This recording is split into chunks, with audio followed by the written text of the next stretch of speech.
Every leader faces one moment in their life, that moment when the wrong word ends a career and the right move makes history. For Rishi Sunak, that moment came on a plane descending into Paris. Below stretched the English Channel, just 33 kilometers, but after Brexit, that distance felt like an ocean.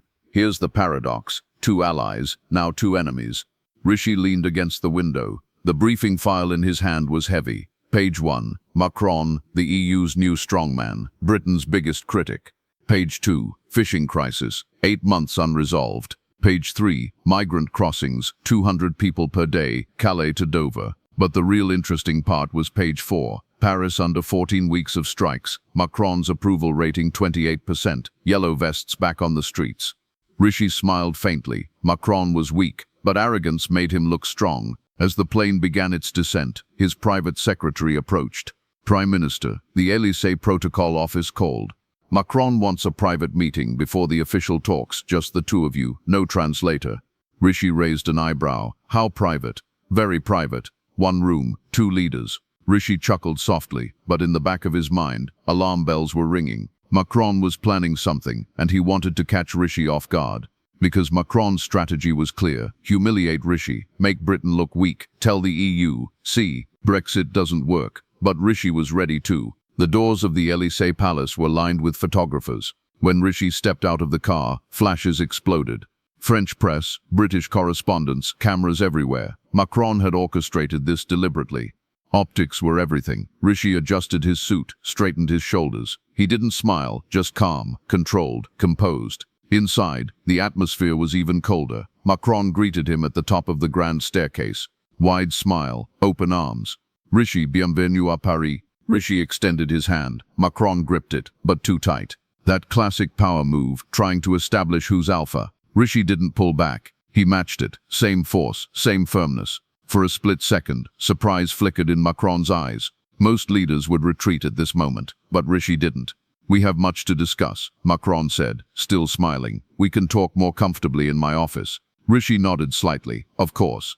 But what crossed his mind was this: the game has begun. The private office was French Baroque style. Gold-gilded mirrors, crystal chandeliers, a massive desk. On the walls hung portraits of Napoleon and de Gaulle. The message was clear: this is where great leaders belong.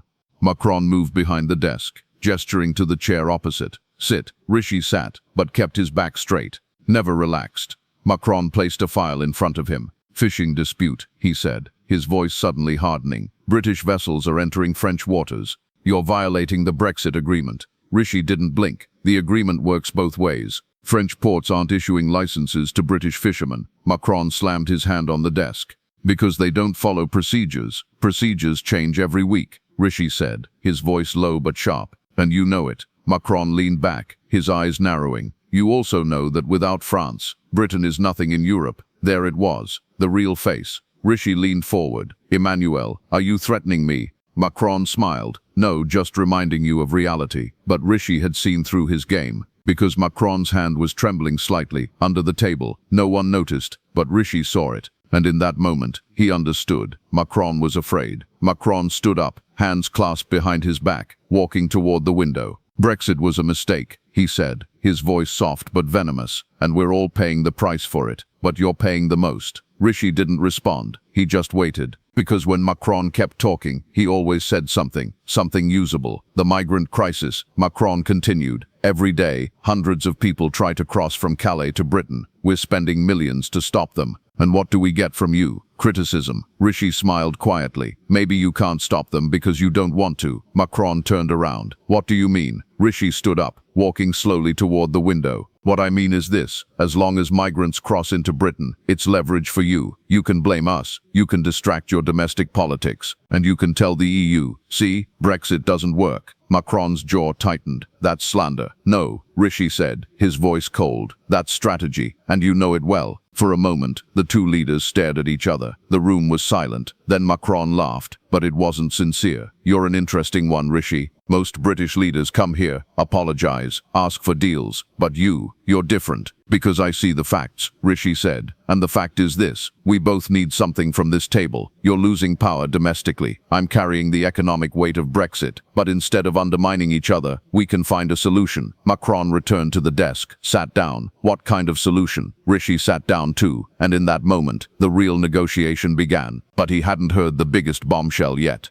The file Macron slid across the table wasn't labeled. No title, no markings. Just a plain brown folder. Rishi glanced at it but didn't touch it. "What's this?" he asked. Macron leaned back, fingers steepled. "Intelligence. From our services. About certain financial movements between London and offshore accounts. Movements that might interest your parliament and your press." Rishi's expression didn't change, but his mind was racing. This was it. The leverage Macron had been holding. "You're blackmailing me?" Rishi said, his voice calm but sharp. Macron shrugged. "I'm offering you context. Context that could become public or stay private. Depends on how cooperative you are." Rishi stared at the folder. He knew what this was. Every leader had skeletons. Every government had leaks. Macron was betting Rishi would flinch. But Rishi didn't flinch. He reached for the folder, opened it slowly. Inside were documents, bank statements, names he recognized, transactions from years ago, all legal, all cleared, but presented in a way that looked suspicious. "Clever," Rishi said, closing the folder. "You had your team dig through old files, reframe legal transactions, make them look dirty. Very French." Macron's smile faded slightly. "It doesn't matter if it's legal, it matters how it looks."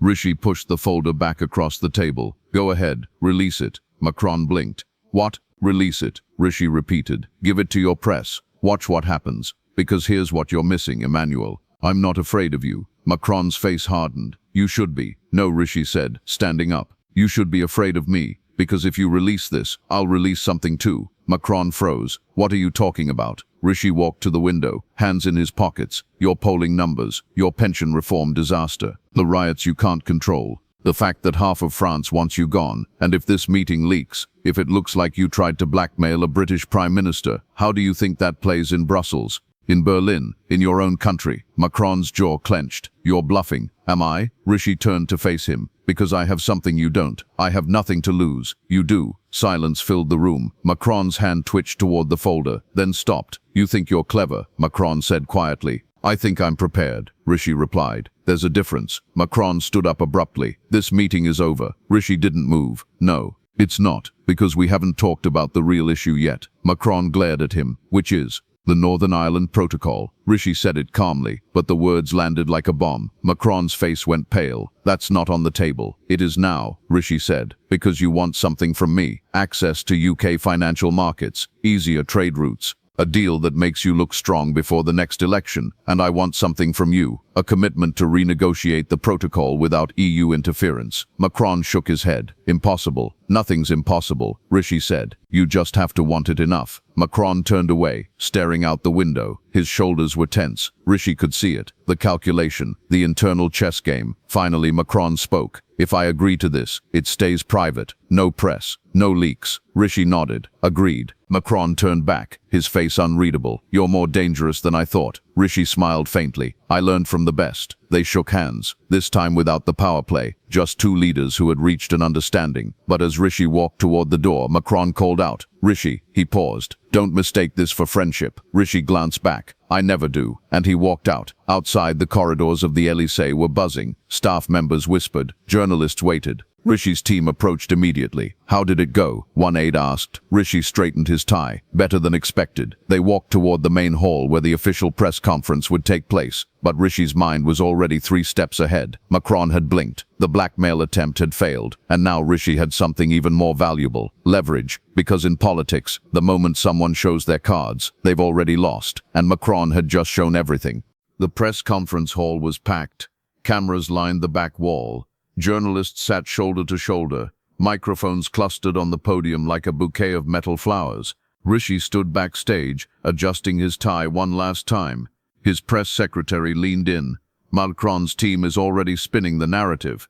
They're telling French media this was a productive meeting, that you came here asking for help." Rishi smiled slightly. "Let them spin. The truth always catches up. He stepped onto the stage. The room erupted with camera flashes. Macron was already at the podium, looking calm, composed, presidential. He gestured for Rishi to join him. They stood side by side, two leaders pretending everything was fine. Macron spoke first, in French, his tone smooth and diplomatic. He talked about cooperation, shared values, the importance of the UK-France relationship. Rishi listened, his face neutral. Then it was his turn. He stepped to the microphone. "Thank you, President Macron, for hosting me today. It's always valuable to have frank and open discussions, especially between neighbors." He paused. "And today we had a very frank discussion." The room stirred. Journalists leaned forward. We talked about fishing rights, about migrant crossings, about the challenges both our countries face, and we both agreed that these challenges require solutions, not blame. Macron's smile tightened slightly. Rishi continued. "President Macron raised concerns about British vessels. I raised concerns about French licensing delays. He raised concerns about migrant flows. I raised concerns about enforcement gaps. And we both agreed that pointing fingers doesn't solve problems." A few reporters scribbled notes. Macron shifted his weight. "So here's what we've agreed to," Rishi said. "A joint UK-France task force on migrant crossings. Shared intelligence, shared resources, shared responsibility. On fishing, a 90-day review period where both sides will audit their processes and come back with transparent data. And on the Northern Ireland Protocol," Rishi paused, letting the words hang in the air. "President Macron has agreed to support a renegotiation dialogue with all parties at the table." The room exploded. Reporters shouted questions. Cameras zoomed in on Macron's face. His expression was frozen. A politician's smile locked in place, but his eyes betrayed him. Rishi had just announced something Macron hadn't agreed to publicly. Technically, they'd discussed it. Technically, Macron had nodded. But this was Rishi forcing his hand in front of the world. A reporter stood up. "President Macron, can you confirm this?" Macron hesitated, just for a second. Then he leaned toward the microphone. "We have agreed to explore all options for improving UK-EU relations," he said carefully, "including discussions on the protocol, within the appropriate frameworks." Rishi nodded, as if that was exactly what he'd said. Another reporter. "Prime Minister Sunak, does this mean Brexit was a mistake?" Rishi looked directly at the camera. "Brexit was a decision made by the British people. My job isn't to reverse it. My job is to make it work. And today we made progress. Do you consider this meeting a success?" Macron was asked. Macron glanced at Rishi. "We had a productive conversation. That's not an answer," the reporter pressed. Macron's smile cracked slightly. "Yes, it was productive." Rishi stepped back from the podium. "Thank you all. No more questions." He walked off stage, his team close behind. Once they were in the hallway, his senior advisor whispered urgently, "You just cornered him. He's going to be furious." "Good," Rishi said. "Let him be." "But sir, this could backfire." "It won't," Rishi said, "because Macron can't afford to look weak. And if he denies what I just said, he looks weak. So he'll go along with it. And once he does, we control the narrative." His advisor stared at him. "That was a gamble." Rishi smiled. "Politics is always a gamble. The question is, who's willing to bet bigger?" They walked toward the exit. Outside, the Parisian sun was setting. Rishi's car was waiting. As he climbed in, his phone buzzed. A text from his foreign secretary. "Watching live. Bloody brilliant." Rishi didn't reply. He just stared out the window as the car pulled away from the Élysée. He'd come to Paris expecting a fight, and he'd gotten one. But he'd also gotten something else. Respect. Macron had tried to bully him, and Rishi had turned the table. Now the world was watching, and Rishi Sunak had just shown them he wasn't someone you could push around. By the time Rishi's plane took off from Paris, the headlines were already spreading. BBC News, UK and France agree to joint migrant task force. The Guardian, Sunak forces Macron into protocol talks. Le Monde, Macron blindsided by British PM's bold move. Politico Europe, did Rishi Sunak just outmaneuver Macron? Rishi scrolled through the alerts on his phone, his face neutral. His chief of staff sat across from him. "The EU is furious," she said. Brussels wasn't consulted. Macron went rogue. Rishi glanced up. "That's Macron's problem, not mine. But they're blaming you. For what? Having a productive meeting." She smiled despite herself. "You know what you did." He leaned back in his seat. "I did what I came to do. I made Macron blink. And now everyone knows Britain isn't backing down. The question is, what happens next?" Rishi closed his eyes for a moment. "What happens next is, we deliver. Because if we don't, this entire thing falls apart." and Macron will make sure the world knows it. The plane hummed through the clouds. Below, the English Channel stretched out, that same 33 kilometers that had felt so vast just hours before. But now, it felt a little smaller. Back in London, the reaction was mixed. Conservative MPs praised Rishi's boldness. "Look at this," one backbencher told Sky News. "He went into the lion's den and came out with a deal. That's leadership." Labour, of course, was sceptical. "This is theatre," the shadow foreign secretary said. "Rishi Sunak didn't win anything. He just made promises he can't keep." And Macron is furious, which means this whole thing could collapse in a week. But the public didn't care about the political games. They cared about results. And for the first time in months, it felt like Britain had a prime minister who wasn't afraid to fight. Meanwhile, in Paris, Macron sat in his office, alone. The press conference had been a disaster, not because of what was said, but because of how it looked. Rishi had controlled the narrative. He'd boxed Macron into a corner, forced him to agree publicly to something he hadn't fully committed to privately. And now Macron had to follow through or look weak. His chief advisor entered. "The EU is demanding a call. Von der Leyen wants to know what you agreed to." Macron rubbed his temples. "I didn't agree to anything. He trapped me. Then we need to walk it back." Macron shook his head. "If I walk it back, I look like I was manipulated. If I don't, I look like I gave in. Either way, he wins." His advisor sat down. "So what do we do?" Macron stared out the window. "We move forward, quietly. We give him just enough to keep the narrative alive, but not enough to actually change anything. And we make sure next time he doesn't get the upper hand." But even as he said it, Macron knew the truth. Rishi Sunak had won this round, and that stung more than any policy defeat ever could. 3 days later, Rishi stood in the House of Commons. Prime Minister's questions. The chamber was packed. Labour leader stood up. The Prime Minister claims he secured a deal with France. But what exactly did he secure? A photo op? A press release? Or something real? Rishi rose calmly. "What I secured, Mr. Speaker, was something this House hasn't seen in years. A French president willing to sit down and negotiate, not dictate. A commitment to joint action on migrant crossings, and a pathway to renegotiate the Northern Ireland Protocol, something the previous government couldn't achieve." Cheers erupted from the Conservative benches. Labour leader wasn't done, but the EU says they weren't consulted. Macron had no authority to make that commitment. "So what exactly is this deal worth?" Rishi smiled. "It's worth this. For the first time since Brexit, Britain isn't begging. We're negotiating. And if that makes Brussels uncomfortable, then maybe they should ask themselves why." The chamber roared. Rishi sat down, his face calm. But inside he was already thinking 3 moves ahead. Because this wasn't over. Macron would push back, the EU would resist, and Rishi would have to fight every single day to make this deal real. But that was fine. He was used to fighting, and he was just getting started. That night, Rishi sat in his Downing Street office. A single lamp illuminated the desk. He opened his laptop and typed a message to his team. Subject line: "Next steps. Body: We've got momentum. Don't waste it." He hit send. Then he leaned back, staring at the ceiling. People thought politics was about speeches and press conferences, but it wasn't. Politics was about leverage, about knowing when to push, when to pull, and when to walk away. Rishi had learned that lesson a long time ago, and today in Paris he'd used it perfectly. But he also knew the hardest part wasn't winning the fight. It was keeping the victory, and that battle was just beginning. 2 weeks after the Paris meeting, the cracks began to show. The EU issued a formal statement. "We were not consulted on any renegotiation of the Northern Ireland Protocol. Any such discussions must include all member states." Translation: Macron had overstepped, and Brussels was furious. French media pounced. Did Macron sell out to the British? One headline asked. Another: Élysée in crisis as EU questions Macron's authority. Rishi watched the coverage from his office, a faint smile on his face. "So it begins," his press secretary said. "What begins? The unraveling or the breakthrough?" Rishi closed the laptop. "Depends on who holds their nerve."